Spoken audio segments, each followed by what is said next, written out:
আচ্ছা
شافع المذنبين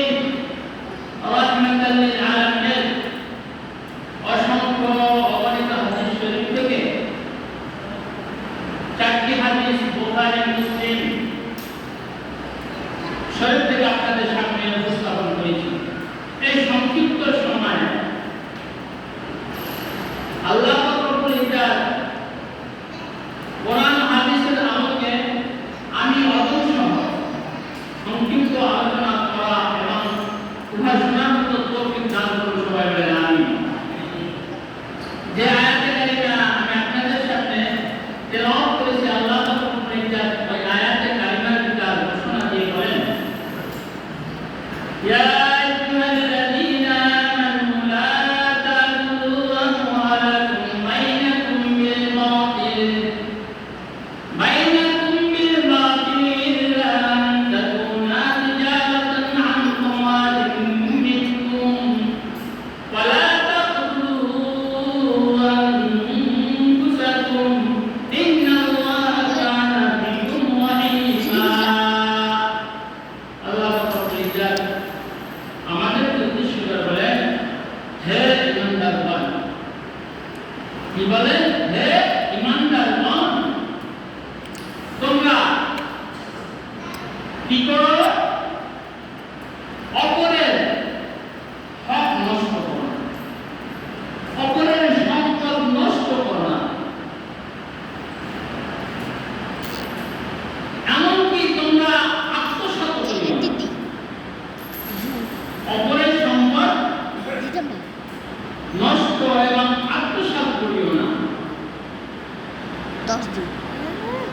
পরস্পরে একে অপরের সাথে তাল মিল করে চলো, এবং তোমরা যদি ব্যবসা বাণিজ্য করো উভয় পরামর্শের সাপেক্ষে করো, সেইটি হলো শরীয়ত সম্মত। ব্যবসা বাণিজ্য শেয়ারে করিও না, আল্লাহ বলছেন তোমরা এটা পরামর্শ সাপেক্ষে করো, সেইটি হলো তোমাদের জন্য উত্তম, আর এটাই হলো শরীয়ত সম্মত। আর যদি এর বিপরীত করো তাহলে এইটা হবে তোমাদের জন্য জুলুম, অর্থাৎ ওয়ালা তাকতুলু আনফুসাকুম, সেটার জন্য তোমরা একে অপরকে কতল করবে, একে অপরকে কতল করবে। চিন্তা করে দেখো, নিশ্চয়ই আল্লাহ পাক রব্বুল ইজ্জত কি অত্যন্ত দয়ালু এবং মেহেরবান। আমাদের জন্য আল্লাহ পাক রব্বুল ইজ্জত অত্যন্ত দয়ালু এবং কি মেহেরবান। এই হলো সংক্ষিপ্ত আয়াতে কারিমার তারজমা। নবী করিম সাল্লাল্লাহু আলাইহি ওয়াসাল্লাম হাদিসের ভিতরে ইরশাদ করে বলেন, নিশ্চয় আল্লাহ তাআলা কি করেছেন? সারা মৃত্যু জানোয়ার, শুকর, মূর্তি ক্রয় বিক্রয় হারাম করে দিয়েছেন। শুকর আছে না, মূর্তি আছে না, সরাম আছে না, অর্থাৎ মদ। আল্লাহ পাক রব্বুল ইজ্জত মৃত্যু জানোয়ার এগুলা কি ক্রয় বিক্রয় হারাম করে দিয়েছেন। তাদের জন্য, ঈমানদারদের জন্য। ঈমানদারেরা তা বলতে পারে না। কার কথা? আমাদের নবী করিম সাল্লাল্লাহু আলাইহি ওয়াসাল্লামের কথা। এখন চিন্তা করে দেখেন, ঈমানদার মুসলমান এই সমস্ত কাজে যদি জড়িত হয় যেটা আমাদের শরীয়ত বিরোধী, আল্লাহ নিষেধ করেছে, এমনকি আমাদের নবী করিম সাল্লাল্লাহু আলাইহি ওয়াসাল্লাম আমাদেরকে জানাইতেছেন যে এই ব্যাপারটা আল্লাহ নিষেধ করে দিয়েছে, তোমরা এটা করো না। মদ,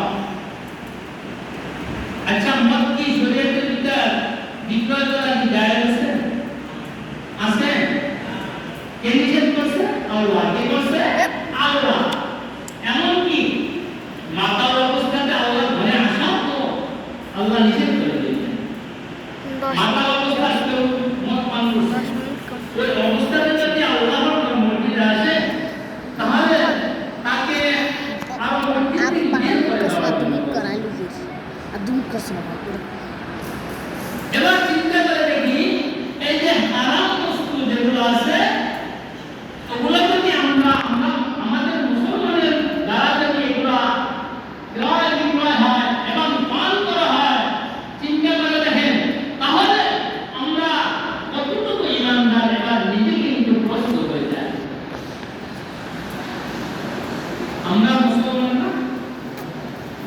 মানে কি ইসলাম মানি না? আমরা ইমানদার না? আমরা ইমানদার দাবি করি, আমরা মুসলমান দাবি করি, পাশাপাশি আমরা হারাম ব্যবসাও করি, হারাম কাজও করি, হারাম খাবার খাই। কি বলেন ঠিক বললাম কিনা?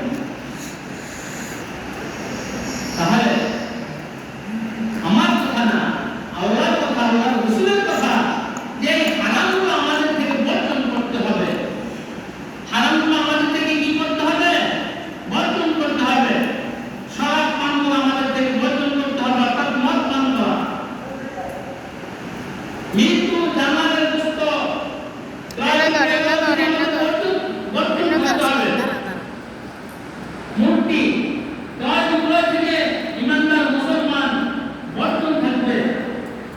অর্থাৎ ওই ব্যবসা থেকে আল্লাহ রাসূল আমাদেরকে বিরত থাকার জন্য বলছে, যেহেতু এটা শরীয়তসম্মত নয়। হারাম, হারামের পাশে কখনো মুসলমান দাঁড়াইতে পারে না। পারে?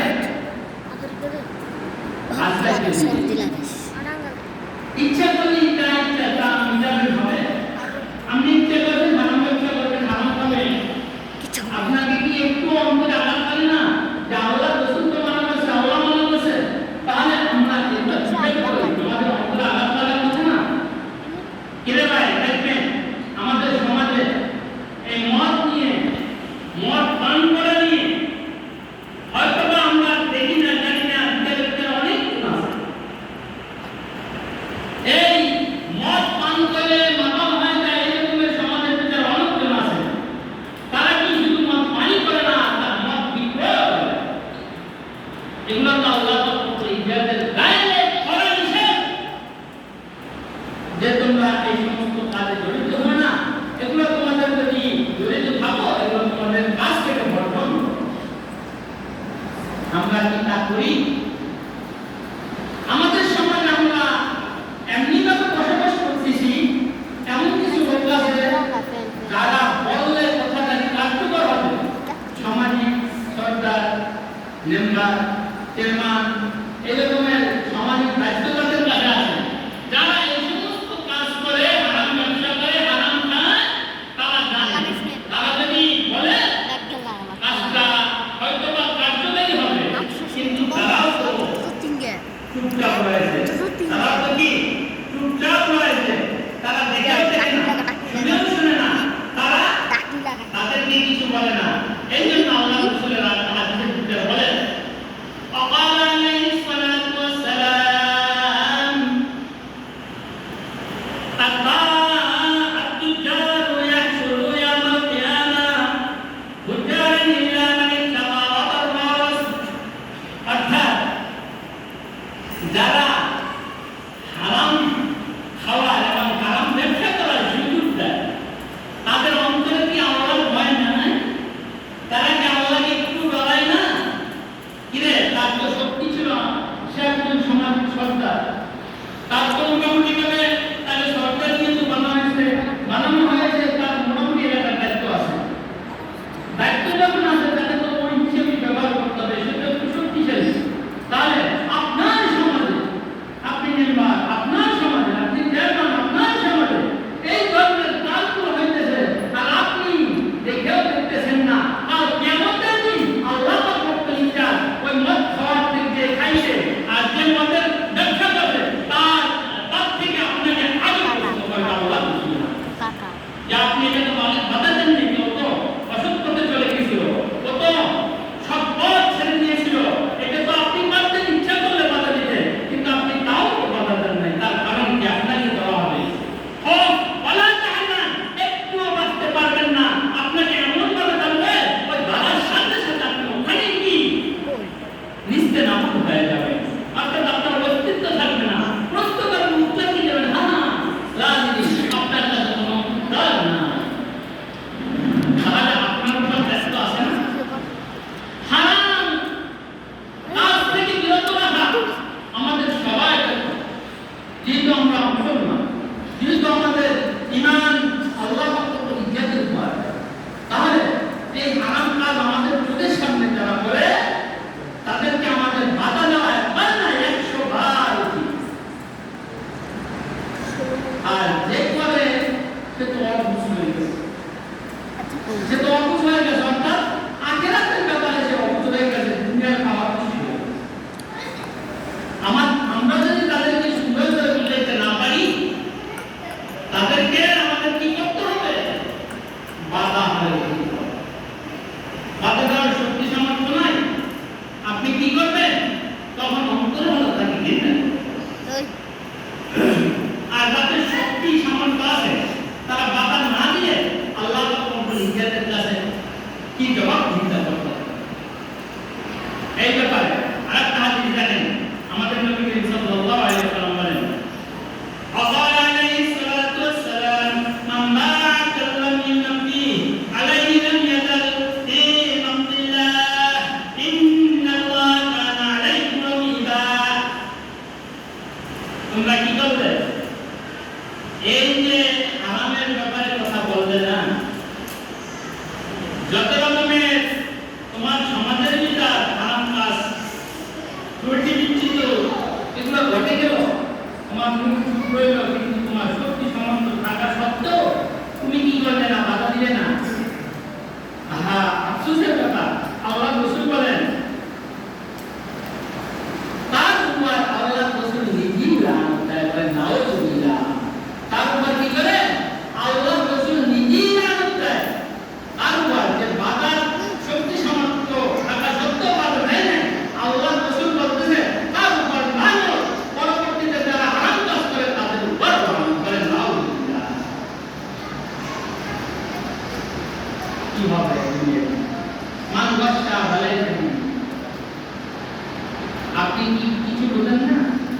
আপনি সমাজে বসবাস করেন, আপনার পাশে হারাম কাজ চলতেছে, আপনার কাছে বেহায়াপনা চলতেছে, আপনার পাশে কি এই বদমাইশি চলতেছে, হ্যাঁ, বেইজ্জতিমূলক কাজকর্ম চলতেছে, আপনি কি করছিলেন? আল্লাহ, আফসোসের কথা। এই জন্য তো আমরা যত ইবাদত বন্দেগী করি, আল্লাহ আমাদের ইবাদত বন্দেগী কবুল করে কিনা জানি না, ইবাদত বন্দেগী আল্লাহর কাছে পৌঁছে কিনা জানি না। কারণ আমাদের যে সৎ পথে চলা, হক কথা বলা, হালাল খাওয়া, হালাল পড়া, হারাম থেকে দূরে থাকা, এই সমস্ত জিনিসগুলো আমাদের ভিতর থেকে উঠে গেছে। তাহলে আমাদের দায়িত্ব কি? আমরা কি হালাল দিয়ে দুনিয়ায় বসবাস করতে চাই না, নাকি হারামের পিছনেই আমাদের সময় কাটাতে চাই? জানেন, হায়াতের জিন্দেগির ঘন্টা যখন বেঁচে যাবে, মৃত্যু যখন আপনার সামনে আমার সামনে উপস্থিত হয়ে যাবে, একটা সেকেন্ড আপনাকে আমাকে সময় দিবে না, জান অবস্থায় নিয়েই যাবে, তাতে একটু দেরি করবে না। কিন্তু আপনি আমি সব কাজ কি করলাম, সেইটা তো যখন আপনাকে আমাকে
করছে?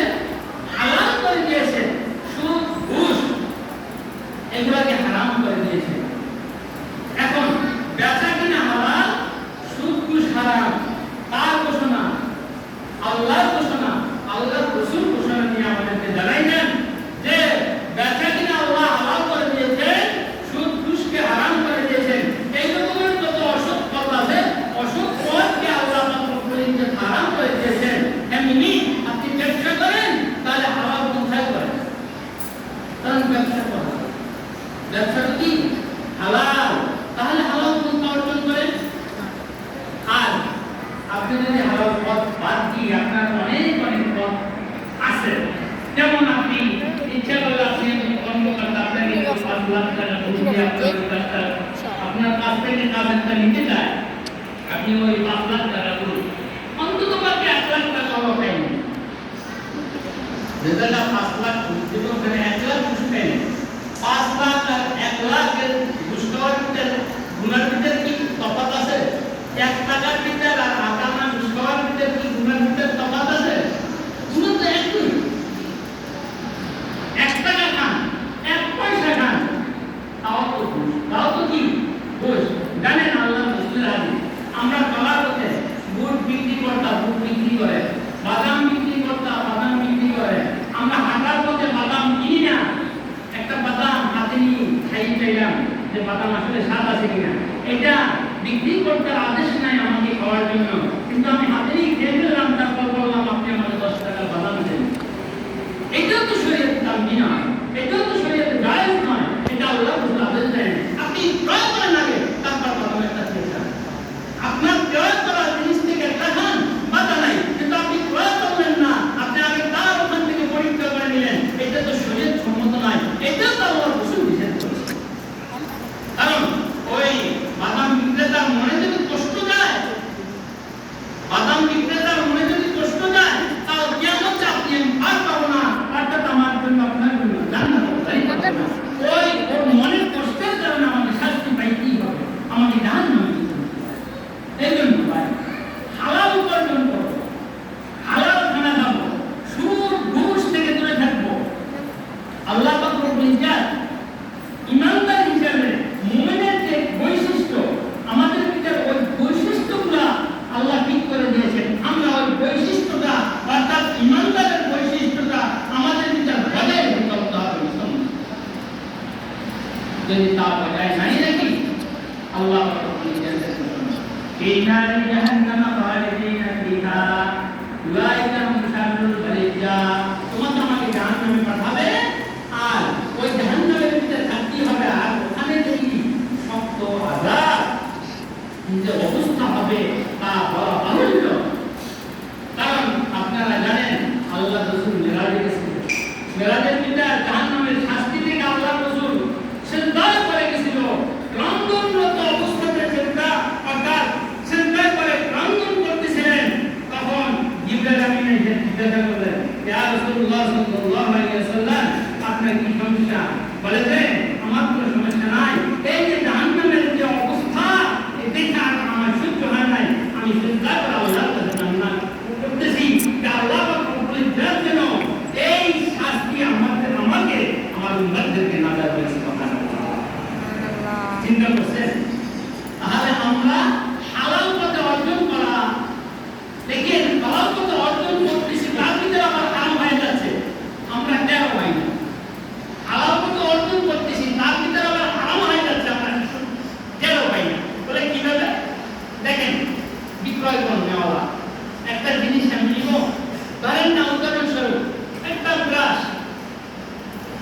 ব্রাশ নিলাম, ব্রাশটার দাম 80 টাকা, বিক্রেতা 80 টাকাই বেচবে, আমি ওখান থেকে 75 টাকা দিলাম। কত দিছি? 75 টাকা। তো কম কত দিলাম?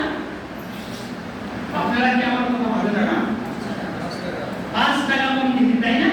এবার যদি ওই বিক্রেতার মনে কষ্ট যায়, ওই 5 টাকা আমার জন্য আযাব হয়ে দাঁড়াবে।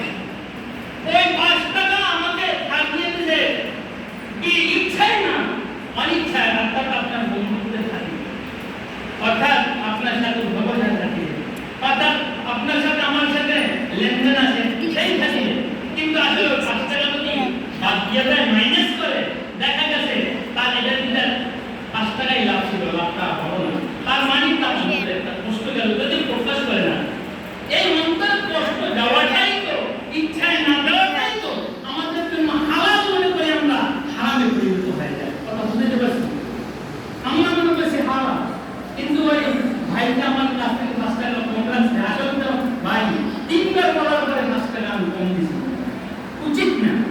কারণ সে তো এটা পুঁজি দিচ্ছে, পুঁজি দেওয়ার পর যদি 2-1 টাকা না পায়, আর একটা জিনিস বুঝতে হবে, একদিনই কি অনেক জিনিস বিক্রি হয় না। একদিনে যদি বিক্রি হতো ওইটার ভিতরে অল্প লাভ করলো স্বার্থ, 2 টাকা লাভ করলো স্বার্থ, এটা তো বিক্রি হইতেছে মাসের মাস জিনিস। এবার ওইটার ভিতরে 5 টাকা লাভ করবে, আমার মনে 5 টাকা তাকে দিচ্ছি না। অন্তরে কি কষ্ট নেওয়ার কথা না? কষ্ট নেওয়ার কথা না? যতই ব্যবসায়ীরা আছে দেখেন, ব্যবসার দাসই এইটা যে অল্প অল্প অল্প অল্প করতে করতে তার চালান আসে, অল্প অল্প করতে করতে তার চালান আসে, কিন্তু খাদানের সময় 1 লাখ 5 লাখ কখন খাদায়, ওইটা আনার কখনো করতে দেয় না। ওই 5 লাখ যে ক্যাশ খাদাইলো, ওই ক্যাশটা আর কখনো একাত্রে তোলা সম্ভব হয় না, কারণ তার তো ব্যবসা, এই ব্যবসা থেকে যখন যেটা আসতেছে তখন এটাই কাজে লাগতেছে, তখন এটাই কি কাজে লাগতেছে। মশালা স্পষ্ট ভালো বুঝি, এই ব্যবসার কাজ থেকে যখন আমি উত্তীর্ণ হতে যাব, আমি লাভবান হতে যাব, ওই ব্যবসাকে অল্প লাভ করে সেল বেশি দেবে, ওই ব্যবসাকে লাভ করবে। কথা বুঝতে পারছি? অল্প লাভ করে সেল বেশি দিলে ওই ব্যবসার লাভ বেশি হয়। এই ব্যাপারে আল্লাহ রাসূলের হাদিস দেখেন,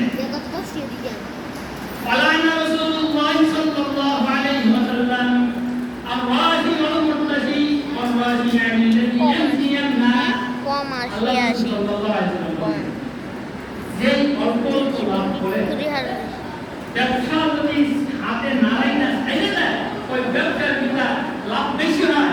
আর যদি হাতে লাইতে ব্যবসা করে ওইতে লাভ কম হয়, যখন লাভ বেশি হয় ওই ব্যবসাটা তার জন্য উত্তম বলে। লাভ কম হইল সেল হোক, লাভ কম হইল সেল হোক, এইটা হলো হালাল, এইটা হলো হালাল। আর আপনি একটা জিনিস 5 মাস খাটাইয়া ওই জিনিসটা 50 টাকা লাভ করছেন, কিন্তু আপনার কেনা 50 টাকা, আরো 50 টাকা বাড়তি দিয়েছেন, এইটা আপনার জন্য সমস্যা। আপনি রাখছেন কেন 50 টাকা বেচার জন্য? কেন লাগে? আপনি সেল দিবেন। আপনাকে যদি 2 টাকা 1 টাকা লাভ দেখেন তখন সেল দেন, আমরা সেল বেশি আপনার লাভটা আপনার চোখে দেখবেন। এইটা হলো ব্যবসার নিয়ম, আল্লাহ রাসূলের কথা বলতেছেন।